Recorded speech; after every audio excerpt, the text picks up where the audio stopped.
Now, Senator Chris Coons, a Democrat from Delaware, he is on the Senate Foreign Relations Committee. Senator, good to see you this morning. You will not have the pleasure of Secretary Hexeth's company when he testifies before your colleagues in armed services just a little while from now. But this is what he told the House yesterday. Listen.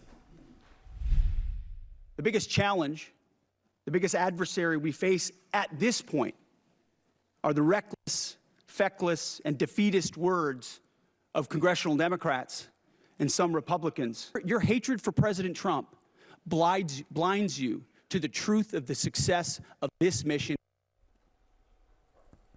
What do you say to that, Senator?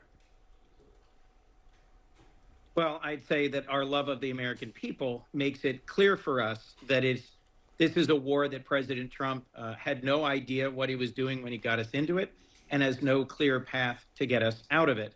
And that Secretary Hegseth blaming all of the questioning by Democrats on a blind hatred of President Trump is misplaced.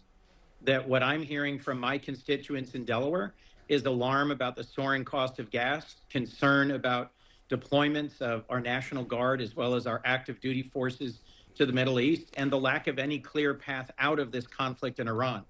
I'll remind you, John, when President Trump ran for office, he promised to lower everyone's costs, to make America healthy again, to release the Epstein files, and no new stupid foreign wars.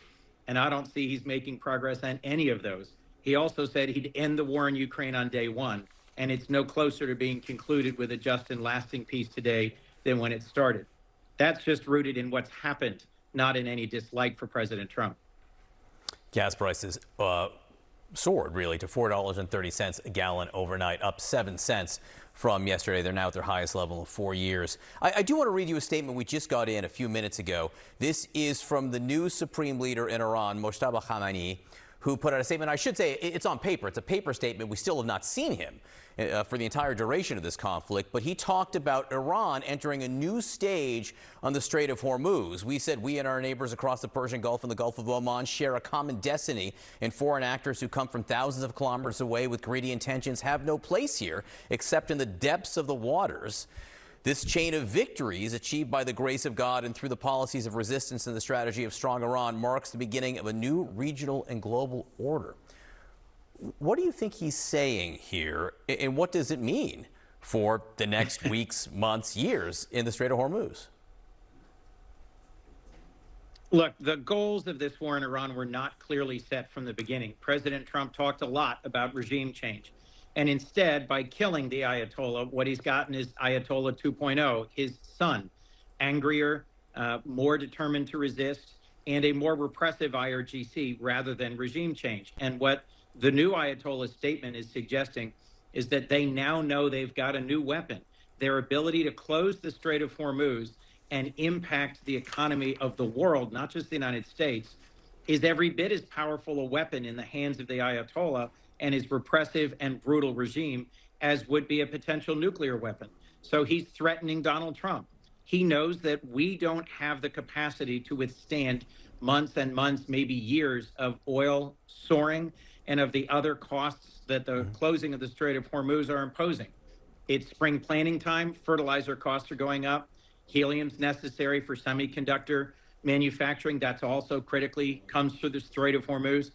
John, the Ayatollah is flexing his muscles. And even though President Trump thinks that they've been beaten, declares this war over and a military success, the Ayatollah is making it clear that his regime intends to resist. It's frankly alarming that they are determined to continue to resist, but utterly unsurprising. One question is, how long can Iran resist when it comes to the blockade of Iranian ports and the seizure of vessels that are transversing those ports? And I should note, President Trump last night on his social media network, he retweeted, or whatever you call it, a picture of the strait, and it says the Strait of Trump. But there are analysts who say, Senator, that Iran really can't survive a blockade for that much longer because their wells can't pump. They have nowhere to put the oil. What do you think of the possibility of success of this blockade? Well, look, John, that's right. That's a cost that's going to be imposed by the closure of the Strait of Hormuz, not just on Iran, but on our partners and allies in the region as well. Eventually, when you shut off oil wells where there's no more place for you to store or to ship the oil, it causes a longer term closure. That means that the price of oil on the global markets will go higher. So the real question is, who can last longer? Can the American public stand gas at $5, $6 a gallon for months and months? Or can the Iranians, who don't care about the suffering of their people, withstand months and months of harm to their economy? I'd rather not have us playing this game of chicken.